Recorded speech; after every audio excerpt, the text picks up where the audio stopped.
எழுதி கொடுத்தவனுக்கு இந்த முரண்பாடே தெரியவில்லை. அவனுக்கு தான் தெரிய வேண்டும். இதெல்லாம் இப்படிலாம் எழுதி கொடுத்து தான் பேசுறாரு நீங்களும் நம்புறீங்க? இல்லை இல்லை, எல்லா தலைவர்களுக்கும் எழுதித்தான் கொடுக்குறார்கள். அறிவுடைய தலைவர்களுக்கு எழுதி ராஜாஜி எழுதி கொடுக்காமல் பேசுவார். அவருக்கு எழுதி கொடுக்கக்கூடிய அறிவுடையவன் ஒருத்தன் கிடையாது. என்ன மற்ற தலைவர்கள் பூராவுக்கும் எழுதித்தான் கொடுப்பார்கள். அவர்கள் சரிபார்த்து கொள்வார்கள். நான் சொல்கிறேன், இந்த வீடு எப்படி கட்ட வேண்டும் என்பதற்கான மேப்பை இன்ஜினியர் தயாரித்தாலும் எப்படி கட்ட வேண்டும் என்று நம்முடைய யோசனையும் இருக்க வேண்டும் அல்லவா?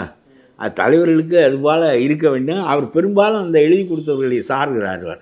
அதனாலே தான் இந்த முரண்கள் வருகின்றன. எல்லாரும் அப்படித்தான் சொல்லுகிறார்கள். நீ எழுதி கொடுப்பவனை மாற்றி என்று விஜயை பார்த்து சொல்வதற்கு காரணம் எவனோ ஒருவன் இதை செய்து கொண்டிருக்கிறான் என்ற அடிப்படையில் அவருக்கு அந்த முழுமையா அந்த கள அரசியலுடைய புரிதல் இல்லையோன்ற ஒரு கேள்வி இருக்குல்ல. புதுசா வந்துக்கிறதால இப்ப ராமதாஸ் அவர்கள் ஒரு அறிக்கை தெளிவா தரவுகளோடு வெளியிடுறாரு அப்படின்னு சொல்லும் பொழுது அது ஆளுங்கட்சிக்கு ஒரு அழுத்தத்தை கொடுக்குது. அதே போல எதிர்கட்சி தலைவர் ஒரு அறிக்கை கொடுக்குறாருன்னா அது அழுத்தத்தை கொடுக்குது இல்லையா? இந்த புரிதல் கூட அவருக்கு இல்லையான்னு கேட்குறேன். அது எல்லாரும் சொல்லுகிறாரு எழுதி கொடுப்பவனை மாற்று என்று. அதனால் எழுதி கொடுப்பவன் மாறினால் விஜயினுடைய பேச்சு மாறிவிடும் என்பது போலத்தான் தோன்றுகிறது. இல்லை, ஒரு தலைவன் இந்த குடும்ப விவகாரம் மட்டும் இல்லை பாருங்கள். குடும்பம் என்றால் ஒரு 4-5 பேர் பற்றிய ஒரு நிலை. இது அப்படி இல்லை. இது நாடு. எல்லா விஷயங்களும் விவசாயம் பற்றி தெரிய வேண்டும், பொறியியல் எல்லாவற்றை பற்றி தெரிய வேண்டும் என்றால் பல அறிவுகள் நம்மோடு கலக்க வேண்டும். காமராஜெல்லாம் பேசி கொண்டிருக்கிற போதே பல யோசனைகளை பெறுவார். ரொம்ப நம்மோடு கூட பேசி யோசனைகளை பெறுவார். என்ன சொல்கிறா என்று கேட்பார். அதனுடைய பொருள் இவன் என்ன சொல்லுகிறான், அவன் என்ன சொல்கிறான், தன் யோசனை கொண்டு முடிவு செய்வார். எல்லாருக்கிட்டையும் சேகரிச்சுக்கிட்டு எல்லாம் சேகரிப்பார். காமராஜ் ரொம்ப காமன் சென்ஸை விரும்புவார். மக்களுடைய அறிவை பெறுவார். அவர் தான் மக்களோடு புலங்குகிறவர். ராஜாஜி அதில் சூப்பர் இன்டெலிஜென்ஸ். ஆகவே எவனிடம் யோசனை கேட்க வேண்டியதில்லை என்பது அவருடைய கருத்து.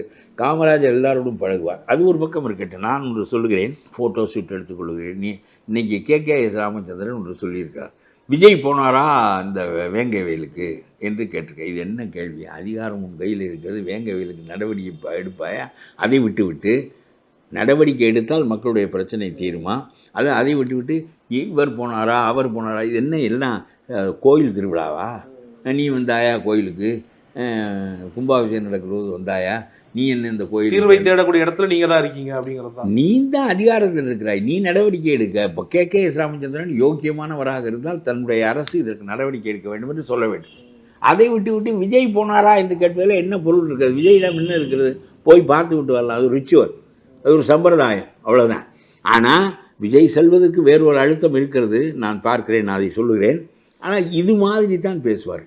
உடனே அவர் 200 இருமாப்போடு 200 தொகுதிகளை வெல்வோம் என்று சொல்கிறீர்கள். இருமாப்பை தவிர என்ன இருக்கிறது? அதிகாரம் இருந்தால் ஸ்டாலினுக்கு இருமார்ப்பு. அதிகாரம் இல்லை என்றால் நீ இருக்கின்ற இடம் வேறு சுருங்கி போய்விடுவீர்கள். 10 ஆண்டுகள் அதிகாரம் இல்லாமல் இருந்தீர்கள். உங்களுடைய தகப்பனுடைய புலம்பல் எவ்வளவு புலம்பல், உங்களுடைய புலம்பல் எவ்வளவு புலம்பல். விஜயகாந்துக்காக காத்திருந்த நாட்கள் எத்தனை. ஆகவே அதிகாரத்தில் இருந்தால் ஒரு பேச்சு. இப்போ இவர் சொல்கிறார் 200 என்றார்.